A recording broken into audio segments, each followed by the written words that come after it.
আসসালামু আলাইকুম। আগামী ৪৮ ঘন্টা বাংলাদেশের রাজনীতিতে খুবই গুরুত্বপূর্ণ। যে কোনো কিছু ঘটে যেতে পারে এই ৪৮ ঘন্টার ভিতরেই।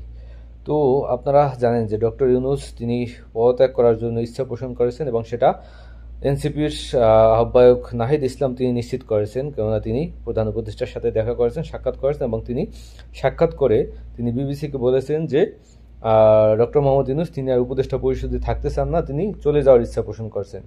কারণ হিসেবে বলা হয়েছে যে ডক্টর ইউনূস আসলে যে কোনো কাজ করার ইচ্ছা পোষণ করলে সে জায়গায় তিনি রাষ্ট্রীয় কোনো সহযোগিতা পান না এবং বিশেষ করে রাজনৈতিক দলগুলো তাকে দেশের কাছে, দেশের মানুষের কাছে এমনভাবে উপস্থাপন করেছেন যে তিনি হয়তো দেশ বিক্রি করে দিতেছেন। এই বুঝি তিনি সবকিছু বাংলাদেশ রাষ্ট্রটাকে বিক্রি করে তার পকেটে টাকা পয়সা ঢুকিয়ে তারপর তিনি চলে যাবেন। এভাবেই ভিলেন সাজানোর যে চেষ্টা সেটা সব থেকে বেশি করতেছেন রাজনৈতিক দলগুলো এবং গুরুত্বপূর্ণ মিডিয়া।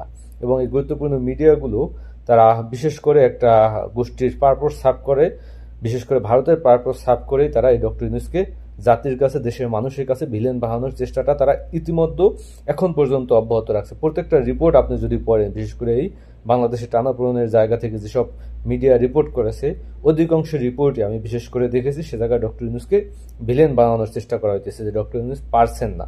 কিন্তু ডক্টর ইউনূস কেন পারছেন না, কোন শক্তির কাছে তিনি হেরে যাচ্ছেন বা তিনি কোন কিছু করতে গেলে সেখানে রাষ্ট্রীয় গুরুত্বপূর্ণ জায়গা থেকে তাকে বাধা দেওয়া হয়। তো সেই জায়গা থেকে একটা পুতুল সরকার হিসেবে ডক্টর ইউনূস কেন, আপনি যাকেই বসান সে করবে না। তো সেই জায়গা থেকে তিনি ইন্ডিয়ার কে বুড়ো আঙুল দেখিয়ে রাষ্ট্রটাকে দীর্ঘ ৮ মাস যাবৎ রাষ্ট্রের ভিতরের গুরুত্বপূর্ণ জায়গা থেকে সহযোগিতা না পাওয়ার পরও তিনি কিন্তু চালিয়ে আসছেন এবং বাংলাদেশের বিভিন্ন সংকট নিরসনে তিনি গুরুত্বপূর্ণ ভূমিকা পালন করে রাষ্ট্রটাকে একটা জায়গায় নিয়ে যেতে চান এবং সংস্কার প্রস্তাবনাগুলো তিনি বাস্তবায়ন করতে চান। তো সেই জায়গা থেকে এমনভাবে তাকে ভিলেন সাজানো হইতেছে যে ডক্টর ইউনূস আপনার থাকার দরকার নেই, আপনি আসছেন একটা নির্বাচন দিয়ে, আপনি নির্বাচন দিয়ে চলে যান। এই হইল রাজনৈতিক দলগুলো এবং এই রাষ্ট্রের ভিতরের থাকা অদৃশ্য শক্তি, তারা কাজ করে যাইতেছেন। এই মুহূর্তে এই চলমান সংকটে ডক্টর ইউনূস যদি এই পরিস্থিতিতে টিকেও যান, আমি মনে করি উনি যদি টিকে যান এইভাবে, সেটাও আসলে জাতির জন্য ভালো কিছু দিবে বলে আমার কাছে মনে হয় না। কেননা এই পুতুল সরকার হিসেবে তিনি টিকে থাকতে চান না এবং তিনি টিকে গেলেও তিনি গুরুত্বপূর্ণভাবে তেমন কোনো কাজ করতে পারবেন না। এবং যে নির্বাচনের কথা বলা হইতেছে, সেই নির্বাচন যে ভবিষ্যতে নিরপেক্ষ হবে সেটাও বলার কোনো অবকাশ নাই। কারণ ডক্টর ইউনূস যদি চান নিরপেক্ষ নির্বাচন করবেন, তো সেই জায়গা থেকে তাকে তো রাষ্ট্রীয় গুরুত্বপূর্ণ বাহিনীগুলোর সাহায্য সহযোগিতা করতে হবে। সেই সাহায্য সহযোগিতা তিনি গুরুত্বপূর্ণ বাহিনীর কাছ থেকে পাইতেছেন না এবং সেটা আমরা দেখেছি ইতিমধ্যে বিভিন্ন গুরুত্বপূর্ণ ব্যক্তিবর্গ দায়িত্ব থাকার পরও বা গুরুত্বপূর্ণ অর্গানাইজেশন বাংলাদেশের মাঠে থাকার পরও কিন্তু তারা সেইভাবে সে কোনো কিছুই রাষ্ট্রকে স্থিতিশীল জায়গায় আনতে পারেননি। তো অন্যান্য যে রাজনৈতিক দলগুলো তারা তো ডক্টর ইউনূসের মানে আসার পরে বিভিন্ন দাবি দেওয়া নিয়ে যেভাবে রাস্তাঘাট ব্লক করে ঢাকার ভিতরে অস্থিতিশীল পরিবেশ সৃষ্টি করেছেন, সেটা তো বলার কোনো অবকাশ রাখেনি না। তো এই মুহূর্তে একটা গুরুত্বপূর্ণ নিউজ হইল যে পিনাকি এবং ইলিয়াস এবং কনক সরোয়ার তাদের তিনজনার ফেসবুক পোস্টেই তারা পোস্ট করেছেন যে জাতির এই গুরুত্বপূর্ণ মানে জাতির এই ক্লান্তি লগ্নে যদি প্রয়োজনে দেশে আসতে হয় তারাও দেশে আসবে। আপনারা জানেন যে তারা তিনজন ব্যক্তি এই গণ অভ্যুত্থানে বা এই বিপ্লবে তারা গুরুত্বপূর্ণ ভূমিকা পালন করেছেন দেশের বাইরে থেকে। যখন আমরা রাষ্ট্রের মানুষ বা দেশের মানুষ যখন হাল ছেড়ে দিয়েছিল, এমনকি বড় বড় রাজনৈতিক দলগুলোও যারা হাল ছেড়ে দিয়েছিল যে আওয়ামী লীগের পতন আর হচ্ছে না, শেখ হাসিনা সরকার টিকে যাচ্ছে, শেখ হাসিনা সরকারকে হাঁটানোর মতো কোনো শক্তি বাংলাদেশে নাই। তো তারপরও কিন্তু তারা এই দেশের মানুষের পক্ষে কথা বলে দেশের মানুষকে উজ্জীবিত রাখা, দেশের মানুষের মনোবল সৃষ্টি করার ক্ষেত্রে তারা গুরুত্বপূর্ণ ভূমিকা পালন করছে। এমনকি এই ডক্টর ইউনূস সরকারকে শক্তিশালী করার জন্য তাদের শেষ চেষ্টাটা পর্যন্ত তারা করে যাইতেছেন। তো এই মুহূর্তে আসলে সমাধান আসতে পারে, সেই সমাধানের একমাত্র আপনার সমাধান মানে একমাত্র পদ একটাই খোলা আছে, সেটা হলো তারেক রহমান, ডক্টর মানে পিনাকি, ইলিয়াস এবং কনক সরোয়ার, এদের ঐক্যমতের ভিত্তিতে তারা যদি একই দিনে বাংলাদেশে ফিরে এবং বাংলাদেশে ফিরে তারপরেই ডক্টর ইউনূসের নেতৃত্বে একটা বিপ্লবী সরকার বলেন বা একটা জাতীয় সরকার বলেন, এটা যদি গঠন করতে পারে তাহলেই শুধুমাত্র সম্ভব।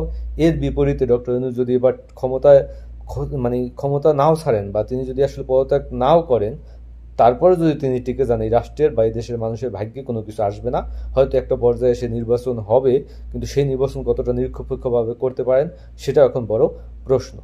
তো এই মুহূর্তে আসলে জাতি তাকিয়ে আছে, বিশেষ করে আমি মনে করি বিএনপি একটি বড় গুরুত্বপূর্ণ রাজনৈতিক দল। তাদের নেতৃত্বে যারা আছেন বাংলাদেশের ভিতরে, তারাও হয়তো চাইতেছেন না তারেক রহমান দেশে ফিরুক। এবং তারেক রহমান, আমরা হয়তো দেশের মানুষ ভাবছিল যে 5ই আগস্টের পরে তারেক রহমান দেশে আসবে, কিন্তু তারেক রহমান কিন্তু দেশে আসেন নাই। এখন পর্যন্ত প্রায় 10 মাস হয়ে গেছে গণ অভ্যুত্থানে, কিন্তু তারেক রহমান দেশে ফিরতে পারে নাই বা তাকে ফিরতে দেওয়া হয় নাই। কোন শক্তি ভয়ে তারেক রহমান ফিরতে পারতেছে না এখন আর দেশের মানুষের কাছে সেটা অস্পষ্ট না। এখন ধীরে ধীরে সেটা স্পষ্ট হয়ে উঠতেছে যে যে কোনো একটা রাষ্ট্রের ভিতরে যে কোনো একটা শক্তি কাজ করতেছে, যে শক্তির কাছে না ডক্টর ইউনূস নিরাপদ। কারণ ডক্টর ইউনূসের মতো লোক, আপনারা জানেন জয়নগর ভিজিট করতে গেলে সেখানে বোম পাওয়া যায়, সেখানে বোমা ফিট করে রাখে। তা আপনি বুঝেন, কল্পনা করেন যে ডক্টর ইউনূসের মতো লোক বাংলাদেশে নিরাপদ না, তো সে জায়গায় আপনার তারেক রহমান কীভাবে নিরাপদ হয়? তো এই মুহূর্তে আসলে তারা দেশে ফিরে যদি একটা জাতীয় সরকার গঠন করে, তারপর রাষ্ট্রের ভিতরে একটা স্থিতিশীলতা তৈরি করতে পারে, সেটাই হবে দেশের জন্য, জাতির জন্য একটা কল্যাণকর সময়। এবং সেই যে পিনাকি ভট্টাচার্য যে কিছুদিন আগে বা কয়েক মাস আগে তিনি একটি প্রেসক্রিপশন দিয়েছিলেন যে রাষ্ট্রের স্থিতিশীলতা বজায় রাখা বা রাষ্ট্রকে কিছুদিনের ক্লান্তি লগ্নে বা যতক্ষণ আমরা গণতান্ত্রিক সরকারে ফিরে যাওয়ার পরিস্থিতি তৈরি না হচ্ছে ততদিন পর্যন্ত ডক্টর ইউনূসকে রাষ্ট্রপতি বা এবং সেই তারেক রহমানকে প্রধানমন্ত্রী করে, এমনকি আপনার জামাতের আমির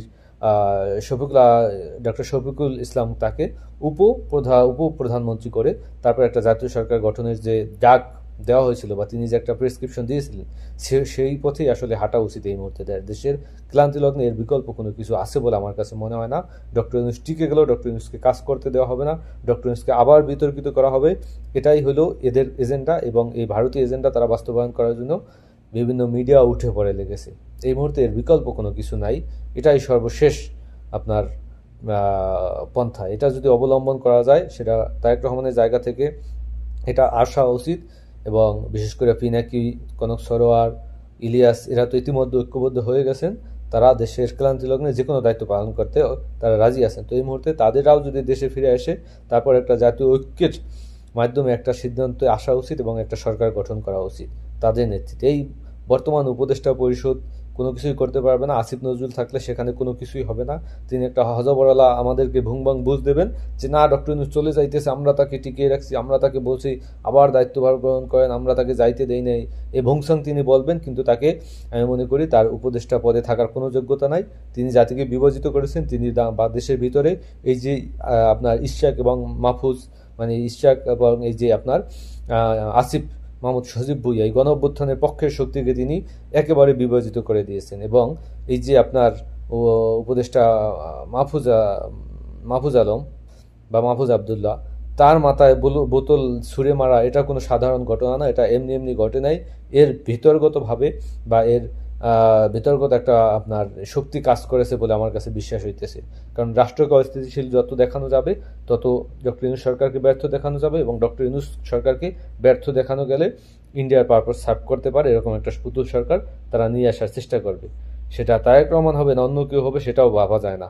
কারণ তারেক রহমানকে দেশে আসতে দিতেছে না তারই দলের ব্যক্তিবর্গ, এমনটাই অনেকেই আপনার তথ্য দিয়েছেন। আপনারা জানেন যে ইলিয়াস হোসেন নিজেই বলেছেন যে এই বিএনপির গুরুত্বপূর্ণ ব্যক্তিবর্গ তারেক রহমানের কোনো সিদ্ধান্ত তারা মেনে নেন নাই। তো সেই জায়গা থেকে তারেক রহমান হুমকির মুখে আছে। এখন ক্লান্তি লগ্নে সেই যে অদৃশ্য শক্তি কাজ করতেছে বা ভারতীয় এজেন্ডা যারা বাস্তবায়ন করতেছে, তাদেরকে নির্মূল করে একটা জাতীয় সরকার গঠন করার ছাড়া বাংলাদেশের মানুষের ভাগ্যের কোনো পরিবর্তন হবে না। না হবে কোনো সংস্কার, না হবে কোনো কিছু, এমনকি একটা সুষ্ঠু নির্বাচন যে হবে তারও নিশ্চয়তা আমরা পাইতেছি না। আসসালামু আলাইকুম।